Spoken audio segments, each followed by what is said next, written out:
Përshëndetje, jeni me edicionin më të ri të lajmeve 21 minuta. Ministri I jashtëm Glau Konjufca bashkë me kryenegociatorin e Kosovës në dialogun me Serbin Agron Bajramin e kanë mirëpritur emisarin special të Bashkimit Evropian Peter Sorensen. Konjufca konfirmoi se Kosova mbetet e plotësisht e përkushtuar dhe angazhuar në mënyrë konstruktive në proces.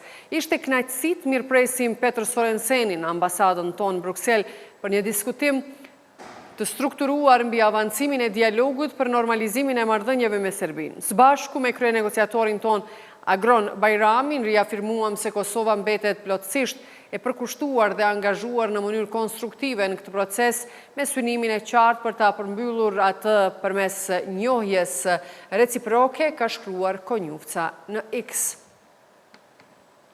Qeveria në detyrë ka njoftuar se ka mbajtur një mbledhje elektronike në të cilën ka ndarë mjetet për zgjedhjet e parakohshme që do të mbahen më 7 qershor.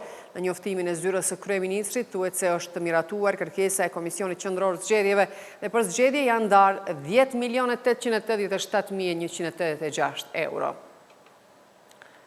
Derisa afati për 27 subjektet politike për dorëzimin e listave të kandidatëve do të mbyllet mesnat, KQZ-ja ka paralajmëruar se të gjithë kandidatët që synojnë të garojnë në zgjedhjet e 7 qershorit për Kuvendin e Kosovës do t'i nënshtrohen procesit të verifikimit institucional. Përmes këtij procesi, Komisioni Qendror I Zgjedhjeve do të kontrollojë nëse kandidatët për deputet I përmbushin kriteret ligjore për pjesëmarrje në zgjedhje në përputhje me ligjin për zgjedhjet e përgjithshme, përkatësisht nenin 30 të tij.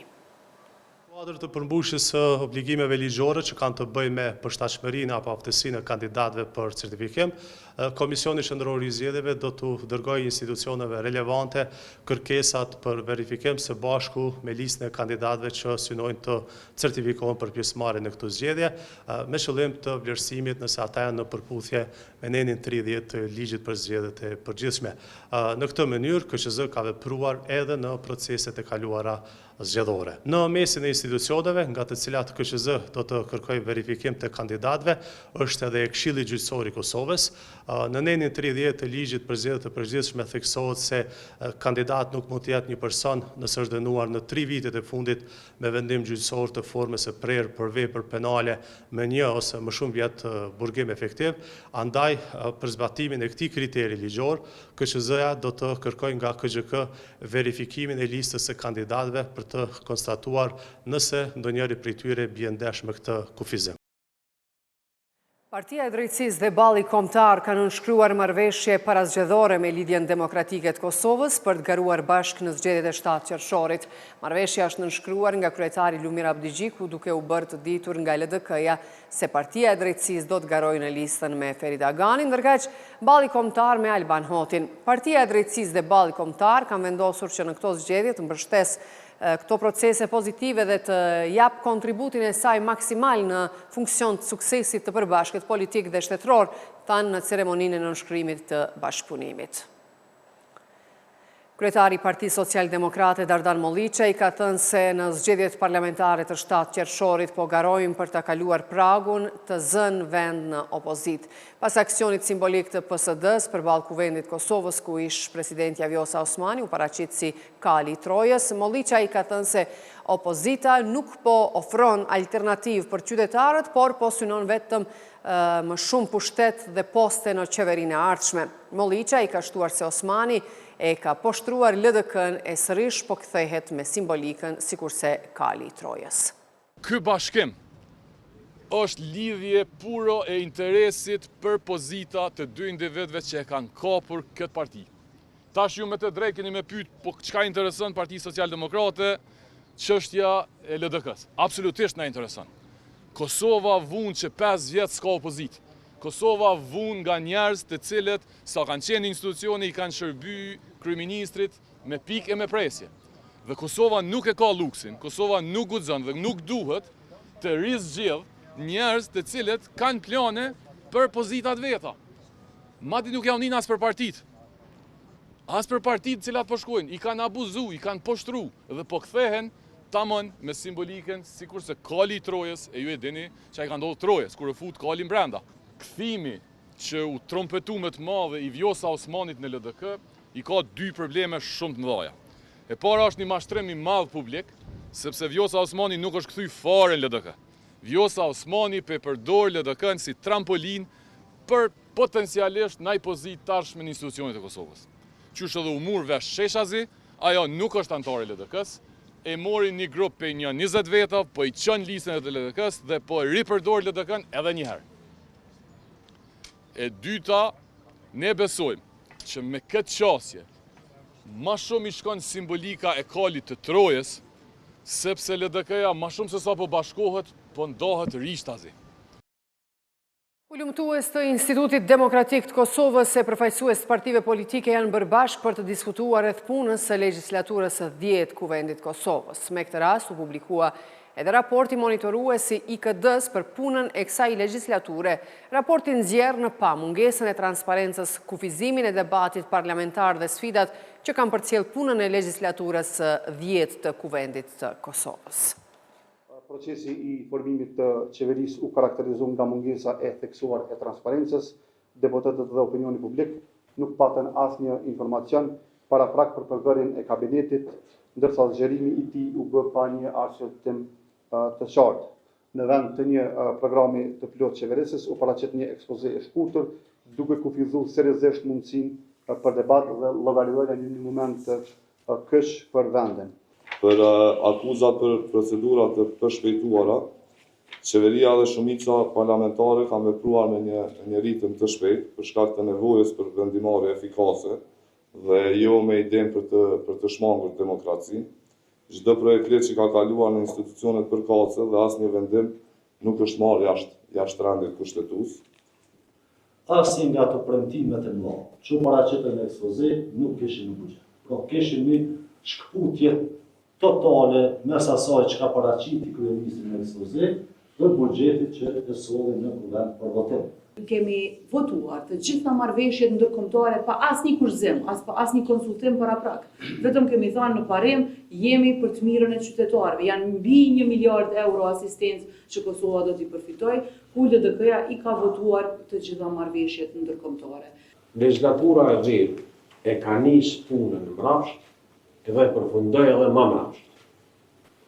Dhe pak a shumë kjo reflektohet për gjuhën ulëmtuese edhe në gjuhën e raporteve edhe në raportet e juaj. Pse e them kështu? Në ditën e nisjes së kuvendit, është kërku vot për deputetëve, pa pas përpara deputeti s'paku ekspozeve, s'paku një orientim politikave strategjike që qeveria ka përmbajtur. Profesori universitar Kol Krasniqi tha se Kosova ka hyrë në një gardh zgjedhore pa garanci se do të dalë nga gërçi politik në të cilin ka hyrë që nga shkurti viti 2025. Sipas Krasniqit, gjasat që Kosova të ketë sërish zgjedhje janë të mëdha, me që pa një vullnet politik për bashkëpunim sërish do të ketë blokadë në formimin e institucioneve. Profesor, Kosova hyri në një gardh zgjedhore që do të mbahen zgjedhje në 7 qershor pa garancë se do të dalë nga ngërçi i krijuar. Sa ka rrezik që të përfundoj sërish në një ngërç tjetër politik? Po mundësia përsëritjes së ngërçit politik pas zgjedhjeve në Kosovë është tejet e lartë, sidomos nëse rezultatet zgjedhore nuk prodhojnë një stabilitet qeveritar dhe nuk ekziston ose nuk paraqitet një gatishmëri në të bloqet e caktuara politike për kompromis institucional. Ekzistojnë disa rrethana të cilat e bëjnë të mundshme përsëritjen e krizës përkatësisht në ngërçit politik.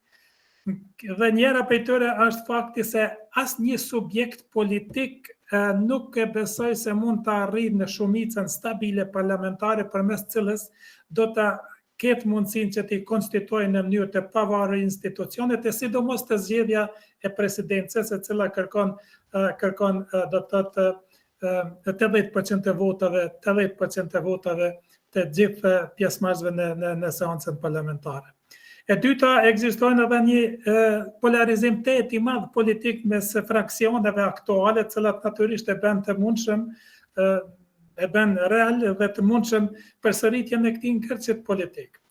Prandaj, nëse se pas zgjedhjeve në Kosovë, zgjedhjeve të cilat do të marrin tani me 7 qershor në Kosovë, nëse paraqiten vështirësinë e konstituimit në institucioneve, kryesisht në vështirësinë e konstituimit në Parlamentit të Kosovës dhe në zgjedhjen e kryetarit dhe nënkryetarëve të Kosovës, atë natyrisht mundësia për paraqitjen e një ngërçi shumë të madh politik, sidomos në procedurën e zgjedhjes së presidentit, është reale dhe e mundshme.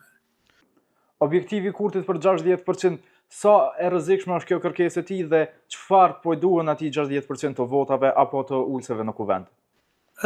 Objektivi për arritjen e 60% të votave në vetvete do të thotë si i tillë nuk është ndonjë element i dukshëm antidemokratik, për faktin se edhe në demokracitë më të avancuara parlamentare çdo një parti përpiqet që në fushata zgjedhore ose në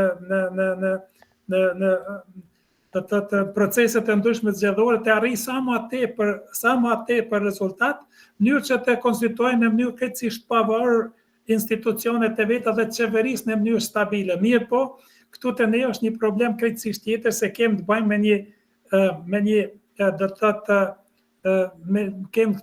bëjmë me një sistem krejtësisht tjetër politik me institucionet e brishta, ku mundësia e paraqitjes së disa elementeve të cilat e rrezikojnë sistemin tonë demokratik janë shumë mëdha. Prandaj mos harrojmë se demokracia parlamentare kur nuk matet me numrin e votave, që i fiton një subjekt politik, por me mundësinë cilën ai e krijon që të realizohet një pluralizëm i mirëfillt politik në Parlamentin e Kosovës dhe në institucione tjera përkatëse.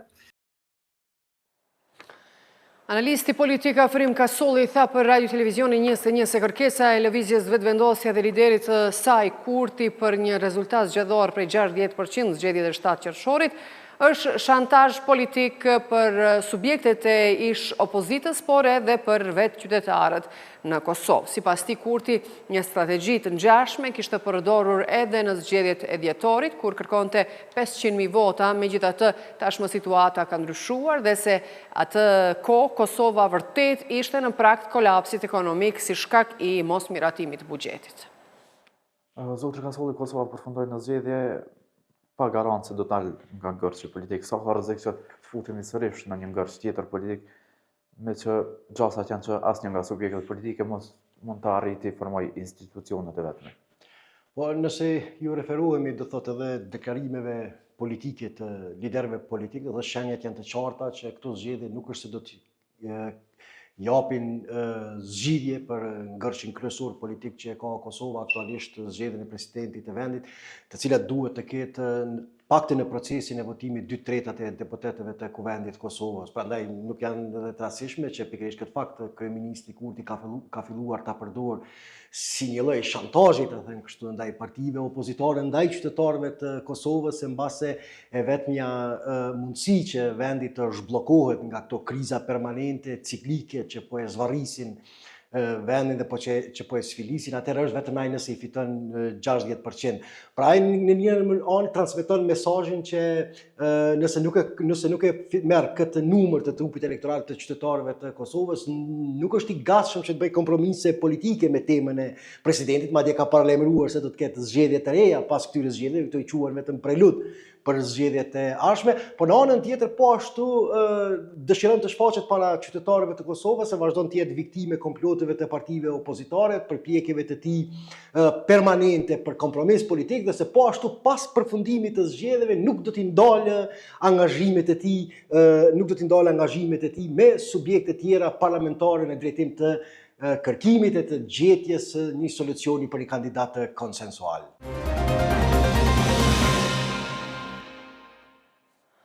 Në dhomat e specializuarat Kosovës edhe sot ka vazhduar dhënien e dëshmisë ekspertja e lingvistikës forenzike Helen Fraser, e cila është dëshmitare e mbrojtjes. Ekspertja nga Australia deklaroi se raporti i saj bazohet në një përqindje të vogël të audiove që i ka dosja gjyqësore ndaj Thaçit dhe të tjerëve në rastin kundër administrimit të drejtësisë. Ekspertja lingvistikës forenzike dhe sot po vazhdon t'ju përgjigjet pyetjeve të zyrës së prokurorit të specializuar, ndërsa të akuzuarit seancën e sotme po e ndjekin përmes videolidhjes.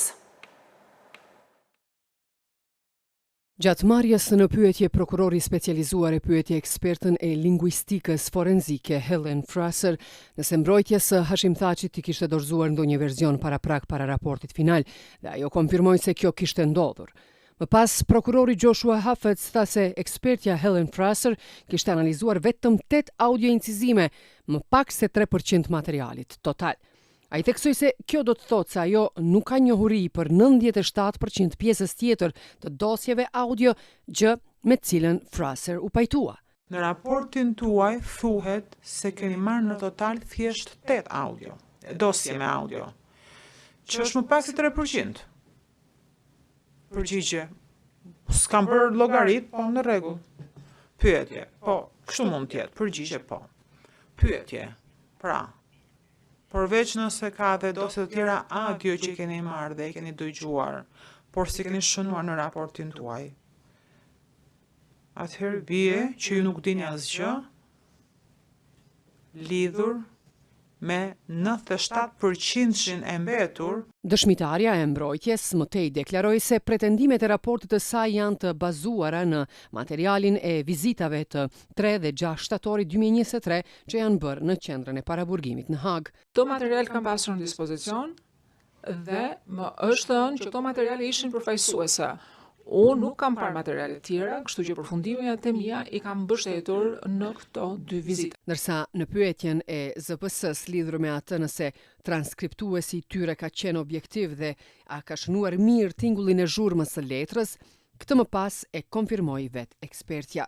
A mendoni që një transkriptues i ZPS-s e ka shënuar siç duhet në transkript tingullin e zhurmës së letrës, siç e kanë dëgjuar? Mendoni se kanë qenë objektiv? Përgjigje po. Ekspertja e lingvistikës forenzike Helen Fraser, e cila dje ka nisur dëshminë e saj në speciale, gjatë marrjes në pyetje nga mbrojtja e ish-presidentit Hashim Thaçi, deklaroi se kishte përdorur inteligjencën artificiale për transkriptim të audiove që u janë ofruar në dispozicion nga mbrojtja e Thaçit. Profesori amerikan Daniel Server ka kritikuar ashpër gjykatën speciale me Selina Hag. Server ka përmendur raportin e ekspertëve britanik, të cilët kanë evidentuar një numër të madh shkeljesh e problemesh në punën e gjykatës speciale, duke theksuar dështimin për lirim nga paraburgimi, pranueshmërinë e provave e barazinë e armëve. Ai ka thënë se vendimi mund të ndikojë në paqen dhe stabilitetin në rajon. Server thekson se një gjykatë që ka funksionuar me miliona euro nuk ka arritur të ofrojë drejtësi.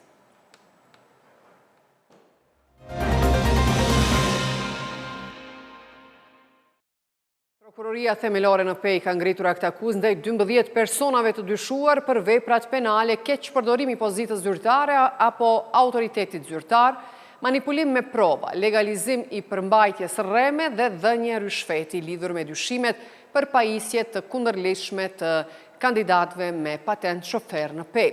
Sipas komunikatës zyrtare të prokurorisë, akt akuza përfshin 12 pandehur, të cilët dyshohet se përmes veprimeve të kundërlidhshme u kanë mundësuar kandidatëve të autoshkollave kalimin e testeve teorike dhe praktike për patent shofer.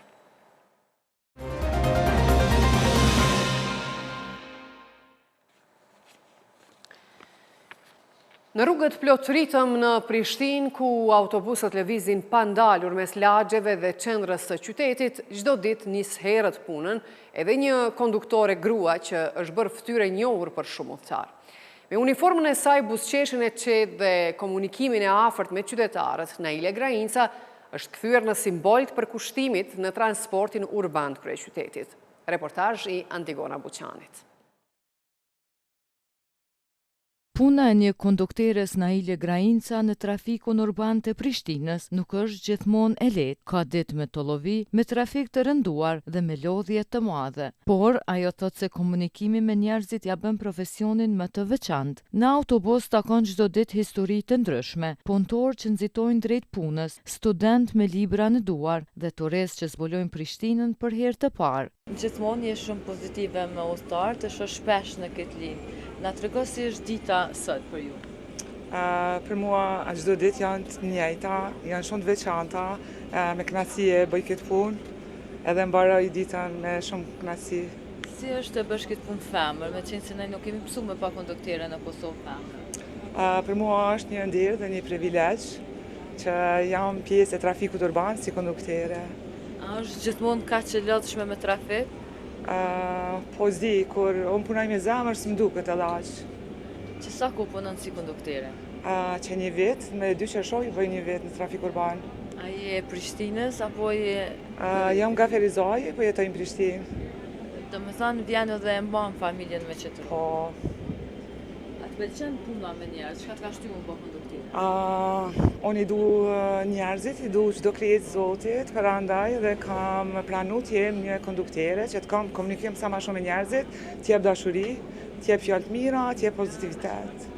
Në një profesion ku dikur dominonin burrat, prezenca e grave po bëhet gjithnjë më e dukshme edhe në transportin publik. Kondukterja Grajinca është shembull i këtij ndryshimi, duke treguar se përgjegjësia, durimi dhe profesionalizimi nuk kanë gjini. Derisa autobusi vazhdon rrugën nëpër lagjet e qytetit, ajo vazhdon punën me të njëjtin ritëm dhe energji, duke qenë një pjesë e rëndësishme e përditshmërisë urbane të Prishtinës.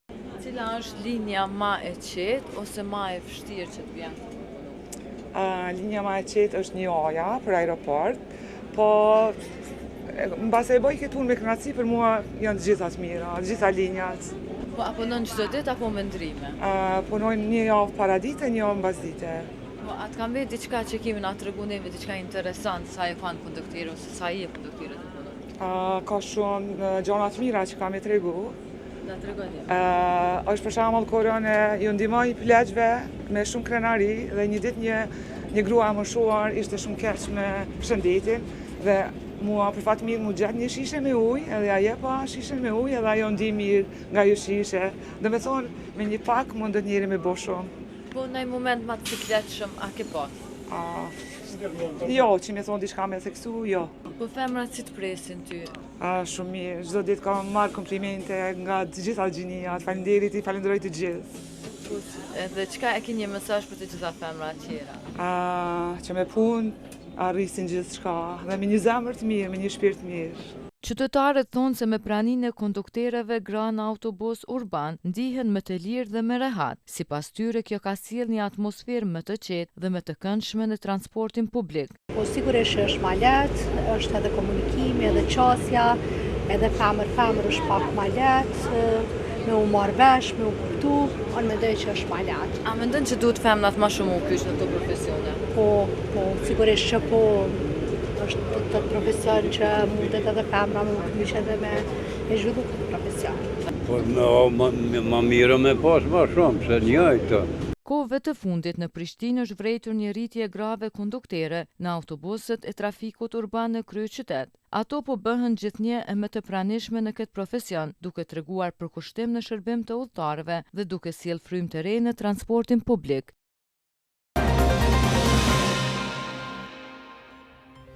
Është fundi i këtij edicioni, ndërsa ju ftoj të qëndroni me programin ton. Mirupafshim.